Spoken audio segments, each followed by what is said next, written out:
So you've got very thick hair, you want butterfly locks, and you're worried about your hair being tucked in nicely without it looking too bulky, then this video is for you.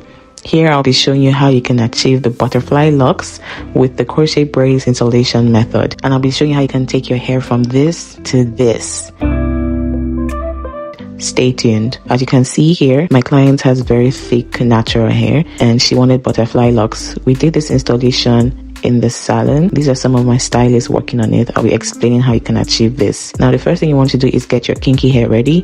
Next you want to section your hair and braid down each section using the 3-strand braids method. Once you have done that, then you pass your kinky hair through the crochet like so. Make sure you secure the root as shown in this video. Once you've secured the root or the base by wrapping, depending on how many loops you want to create and depending on how textured or fluffy you want your locks to be, you can create as many loops as possible or as desired. To create a loop, you split the hair that you're holding into 2 with your thumb, and then you go in front of it and then go behind it, and then you keep wrapping. Create another loop by splitting the hair into 2 again, go in front and then go at the back like so. I'm going to slow down the video so you can understand how it is done.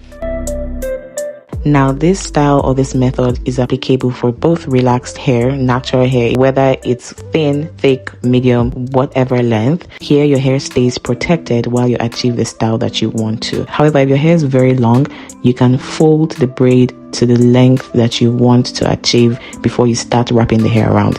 That's just a tip I gave you right there. This installation method is perfect for those people that do not want to use heat on their hair. If you do not like to use edge controls or gels on your hair, and if you also want to build your locks from the scratch, this method is also perfect for you. As time goes on, as you keep wrapping, you realize that the hair you're using to wrap is finishing. You can always add more by attaching extra hair extension like so.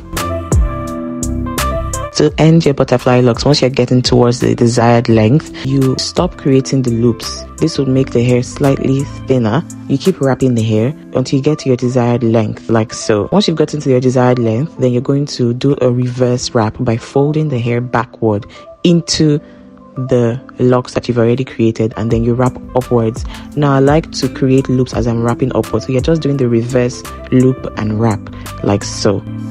Let me know if you're trying this out. If you do, comment in the comment section, or you can check the description box for our socials to tag, mention, and we'll be so happy to see your results and what you're able to do. Let me know in the comments what you'd like to see, if you like this look and if you'll be rocking this look. So if you want this style, you can send a DM on my Instagram or you can send an email. Check the description box for ways to contact. Now this is the final look. See how gorgeous the hair is. We had styled her hair this way so we can show you how versatile it is. We had put some accessories in between. If you look closely, you see the accessories. See how beautiful the texture is. This is just a very simple tutorial on how you can achieve your butterfly locks. Now you can do this on your clients or you can do this on yourself. Please feel free to share, like, subscribe. Thank you for watching. I hope you enjoyed this. Don't forget to subscribe. See you in the next video. Bye.